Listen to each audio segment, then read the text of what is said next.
Wow, I didn't know that was coming. I just guessed that. The dun dun dun.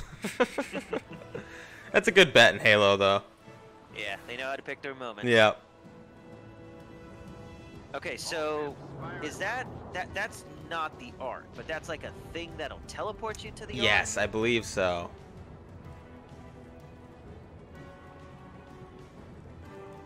Blind Psychopath answered in the chat there. Yeah. So, yeah, and he says, oh, I thought that was so interesting. I like the Spartan 3s, but it kind of made it seem like they were just wanted to make them to then kill most of them off by the end of the book. Not overall, I thought they were so interesting. I guess it's on an individual character basis. You know, there is some good stuff in there, especially the second half. I like the second half of Ghost of Onyx because it does get down to just an adventure story, but I just... For the Spartan II program, I can roll my eyes and say, okay, that's fine. You know, you're recruiting kids, you're transforming them into these super soldiers, and you know, they're the best of the best and all that. Spartan 3 is like the Walmart knockoff of that, where they take even more children, and it's like even younger. They take even younger kid. They're not, as far as I can tell, they're not like specially chosen based on whatever factors they were using, and they give them crappy armor. And within like the first 3 chapters of the book, they're all dead. You know, they send them on what is a suicide mission. Yeah. So it just like, and at least with the Spartans, well, Spartan 2s, they were a little bit older. They were like at least like 15 or 16 before they started doing the missions. We're talking about sending 300 12-year-olds trained to kill these things, and you know, all of them die, and so they just start the program up again by like the 6th chapter or something. So I mean, there are good characters in there. I forget the name of the guy who runs the Spartan 3 program. He's Kurt, I think it was. He's interesting. I mean, it's hard to look past the fact that he is in fact training children soldiers. Yeah, right. But as a Spartan, you know, he has a lot of good stuff. He has good interactions with them and all that. And the second half definitely brings things up. It's a straight up adventure at that point. And yeah, I'm interested to see. I think the next trilogy after Evolution, after the current book I'm reading, is going to get into their story. So I'm interested to see where they go from there. But Spartan 3 just rubbed me the wrong way. Yeah. Blind Psychopath saying Kurt, Tom, and Julie are great characters, and that they did get really sad with Kurt. Yeah, I mean, you know, considering what he was doing, I think that was probably the best end for him. I don't remember Tom and Julie. Were they 2 of the kids? Was Julie the one who doesn't talk? I don't remember. But yeah, I mean, there are some good characters in there, and I'm interested in where the status quo went to after that. What's happening now? But you know, the books after that, like after the 3rd book, they just kind of go in their own separate directions. I don't know if any of the later books even come back to the main Halo trilogy. Like you got Fall of Reach, First Strike, and Flood, which all take place within the Halo game continuity, and then Ghost of Onyx is like a side story. Contact Towers takes place like 50 years before everything, and I don't know if we ever really return to Master Chief and all that. Yeah. Okay, Julie is the one that doesn't talk. Yeah. The Kilo 5 trilogy. What's that? Oh, okay, so that's the trilogy. Like I know they ran like 2 separate trilogies side by side, the Kilo 5 and the Forerunner. So the Kilo 5 is like whatever happens to the remaining Spartan 3s and Halsey. And the Forerunners, I think you said you were reading one of those. Yeah, I was. I need to try to get back to it because I did find it super interesting. I just like lost touch with it. Is it like, I don't know if I can, I'm gonna read it, but I don't know if I'll enjoy it too much if it's very lore dense, because I'm more into it for the action and stuff. Yeah, I think it is pretty lore dense. I mean, a lot of it was honestly like just all the Forerunner have like these long names, and I'm just like, I don't know who's who, and it's just like I never like that in any like fantasy or sci-fi kind of. Okay. One thing that always cracks me up about the Halo games is they have the, I don't know ship names, but the ones in these games are like the weirdest half phrases as ship names. Yeah. You know. Yeah. Oh yeah. I'm trying to remember what I had, but I wrote down a bunch of them one time, and they were all ridiculous. Yeah. Oh yeah. It's oh man, there's so many flood. I do like their showing off the actual flood transformations. It's really cool in this game. And I mean, they're a fun enemy, but they're so perfunctory to the story. Like literally a hole opened up in the universe, and they just Yep, exactly. And you can see the flood. Was that the flood mist coming off of it? Yeah. Yeah, they do just kind of seem in this one like, oh yeah, we need the flood in this. It's a Halo game. Okay, and apparently there are some later books that will get back to the Master Chief. So yeah, and now I'm certainly happy to get back to those. What did you think about Master Chief's characterization in the early books? I found it a bit weird, because I was always, like, when I was playing the first Halo game, I was always under the impression that this is a dude, like, probably in his 40s, maybe in 50s. Like, he is seasoned veteran. Right. No one likes living with a broken phone. You broke your phone, so Verizon broke the rules. For the first time ever, new and current customers can trade in their old and damaged phones for up to $800 off our best 5G phones. Because at Verizon, the network is just the beginning. Right. And the books, I think they also imply that, because I think between Reach, between the start of the the start of the Spartan II program and the fall of Reach, it's actually like 20 or 30 years. But he always came off as really green in the books. Like, one of my favorite lines from the Fall of Reach is like, guys, like, how the heck did you manage to do that? And Master Chief, this guy who I guess at this point is at least 30 years old, he cocks his head and is like, I don't understand. It was my mission. Yeah. Like that kind of thing. It's like, dude, come on.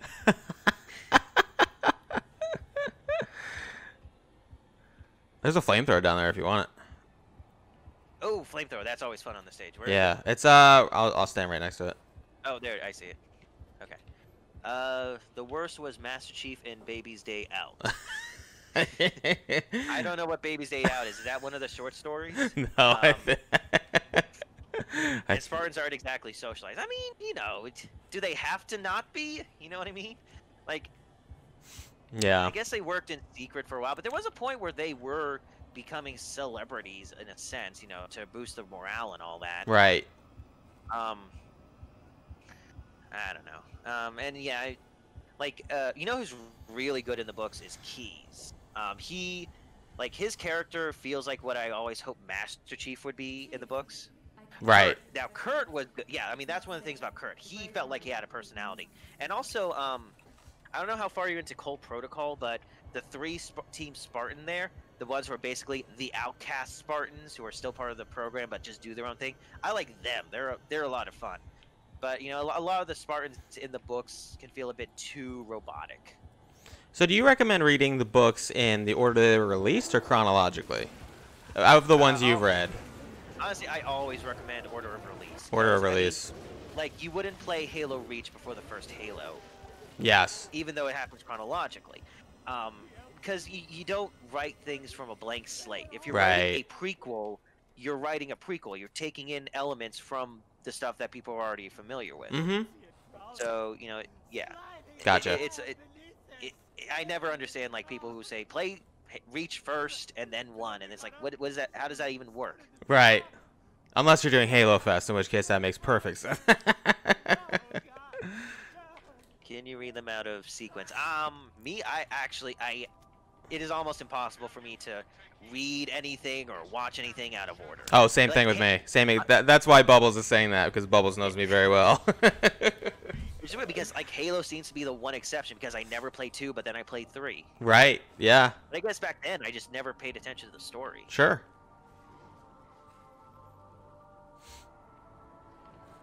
I've always read that Spartan 2s are kind of stunted in terms of social / mental / emotional development. They are, because, you know, they were kidnapped. There's no way around it. They were kidnapped. Oh, no. Oh, shoot. Oh, oh, poor Elite. Oh, no. Listen, it happens. Yeah. And I mean, yeah, they're definitely stunted in that way, and they don't know anything other than the military life. And I'm gonna have a bit of trouble vocalizing this, but sure. Like, it doesn't feel like the game, the books. fully grasp it enough, because it's like the books definitely have a militaristic streak to them, which is fine. I mean, it's military fiction. You know, we're shooting things all the time. There's going to be some military stuff in there, but it like I guess this goes to the insurrectionist stuff too. There's a very I don't want to say conservative exactly, but you know, like one of the bad guys in the bad guys, I'm doing air quotes there, in the third books is Governor John Giles, one of the insurrectionist governors. He's flamboyant, maybe too strong, but he's like, ha ha ha, I am the governor of this place. Yeah. And you know, in one of the books, they throw a dig at him because he had quote unquote cup holders. Oh no, cup holders. So it's like, it feels too much like military for military's sake, right, when I need there to be a reason for it beyond just military for military's sake. That's why I like stuff like the Believe campaign, because it is something that shows what the world is that they are fighting for, other than the perpetual fight itself. Right. No, I think that's a good point for sure. Yeah, and I mean that's more to do with the books. Like the games rarely touch on any of that stuff. Right. I gotta read the books. Let's see. Yeah, he was he still alive? Who was still alive? The governor? Oh no, I think he may have died at the end of First Strike, because you know the UNSC do some pretty messed up stuff at the end of that book. But Halsey has his ship at the start of Ghost of Onyx, and she like said, what absurdity of having a cup holder in a spaceship, you know? Gotcha. Yeah. So I don't remember if he survived. I remember his colony got destroyed, and there was a whole poignant, do you remember Pearl Harbor, son? We had to make tough decisions. And I hope someday we'll be forgiven for blah, blah, blah, blah. That kind of stuff. Yeah. But yeah, they had to leave they go to the insurrectionists, convince them to help them with the Covenant, and then they just abandon them, which yeah. That's tough. That's a tough one for the insurrectionists. Yeah. Came back in Insurrection at the Resurrection. Very nice. Oh, I forgot about these ones. These are interesting. Yeah, like they can transform and stuff. Yeah. Oh yeah, like they can turn into like the spike shooters, right? Yeah, those things. Yeah. That's pretty cool. Oh, he did not like that.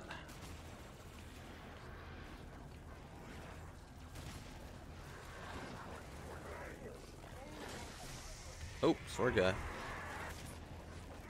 Oh, god dang it! I keep forgetting these are on my side. Oh, the elites? Yeah, I was like seeing a bunch of aliens to the side, and it's like, oh, there we go. Yeah.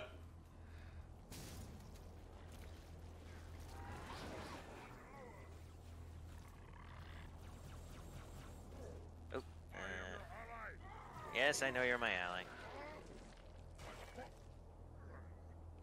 Sorry, there we go. All right.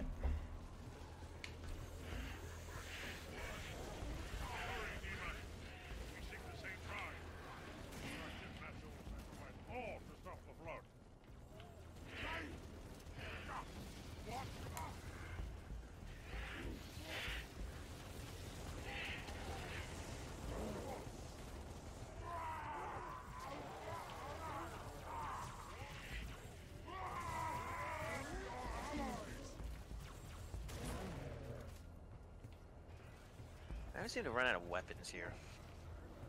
Like in this section, I'm always low on ammo. Oh yeah. Ooh,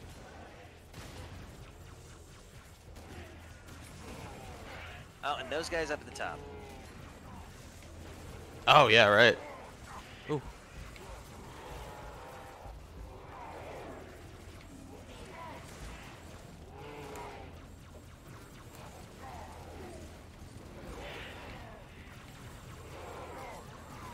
I will read that post in just a minute.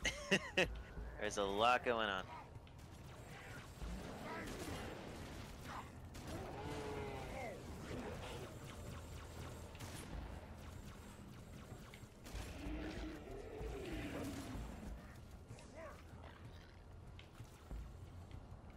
Oh, okay.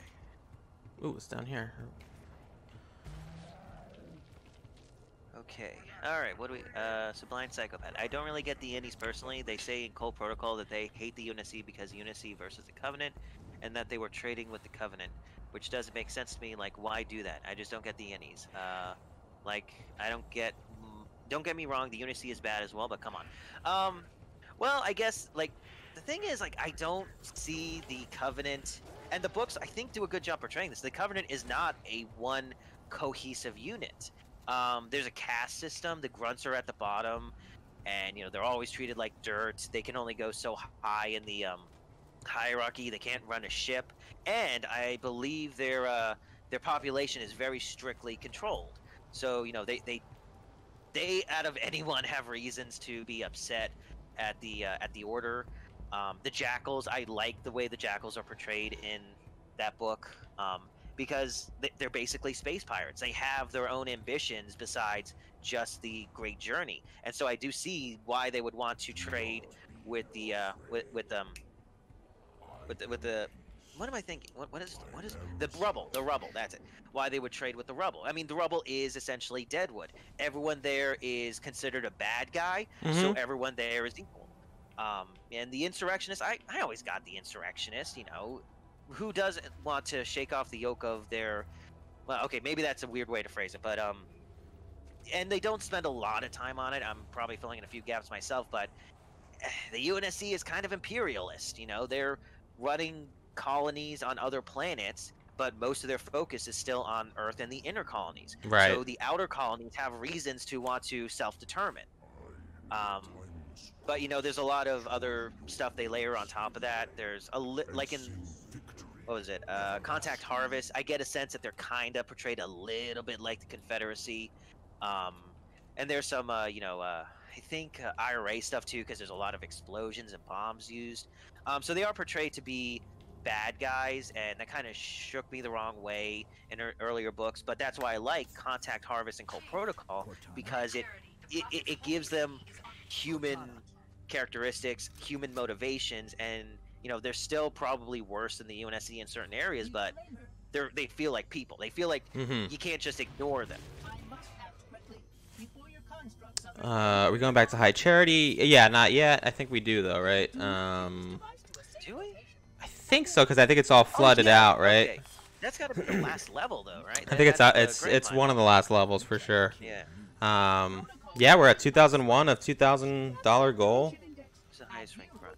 There's a general grunt. I thought in Cole Protocol they said the highest a grunt could be was like a priest or something. Oh, gotcha. Yeah. Yeah, I mean, well, with Cole Protocol, I have more predisposition to seeing the Covenant. Not the Covenant. Well, a little bit of the Covenant. Seeing the insurrectionist side, because I have read the books with the UNSC, and I kind of roll my eyes at some of this stuff. So I am, you know, maybe I'm filling in too many gaps with the Cole Protocol and the way they treat the insurrectionists. But there are characters who do say, you know, hey, when we were in trouble, you know, you weren't the ones who were coming to save us. These insurrectionists, they were the ones who saved us, and you just left us to be destroyed. And you know that makes sense why they would want to do that. And you know the rubble as its own self-sustaining organization or colony, you know, the UNSC and the Covenant finding it is what ultimately, well, kind of what ultimately destroys it. It turns out, well, okay, well, sorry, I won't say anything more about the Cole Protocol. You're still reading it. I got ahead of myself. Deacon, that's what it was, a Deacon. Oh God, the Deacon in the Cole Protocol, he got messed up at the end. like squish with a hammer messed up. Ugh. Yeah. That's tough.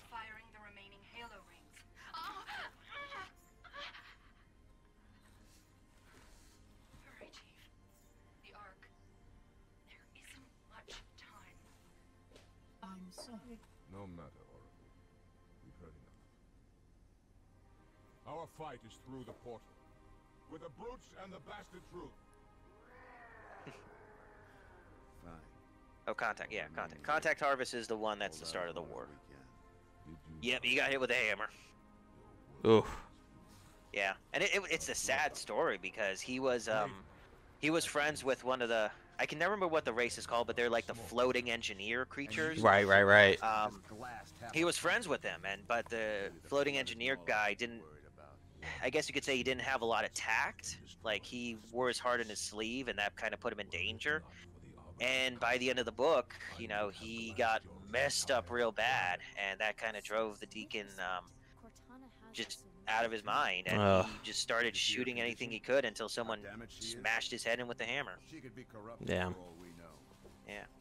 So I mean, like the Covenant are interesting, you know, and even in the games, the elites are really interesting. So that's why I kind of like I can't just see them as just the bad guys. Right. Yeah. Flop is saying they would go nuts for a single grunt that proved itself in battle and became important. That'd be cool. Okay. And this is the scene I was saying earlier with the elites. I love this scene with the elites. Yeah. I'll find Cortana's solution, and I'll bring it back. Earth is all we have left. You trust Cortana that much? Sir. Yes, sir. This is either the best decision. And so we're not going to get to it because you said you had someone else who's going to be playing with the later levels, and I actually got to leave soon. Mm-hmm. I do want to bring up one more thing that I really like about Halo 3, and that's the scene with Chief and Cortana, because throughout these games, Chief has always been moving forward for his objective, for everyone else's sake, for humanity and all that. Right. Cortana is the one time where he is out for himself, where he has a personal stake in it, and that scene of them reuniting is like just the smallest bit of humanity coming out of him speaks volumes. Yeah, oh, for I sure. love that scene. Yep. Unfortunately, Cortana is kind of underwritten in this game. Yeah. She's just kind of there for him to chase after, but their interactions, their relationship, that's why I say this game works better on the moment-to-moment visceral level than the other games. You know, some of the story is kind of chopped up, it's a little fast, but they get those moments correct. They get them, and they hit hard. Yeah. Oh, for sure. Yeah, Halo 3 does really hit hard.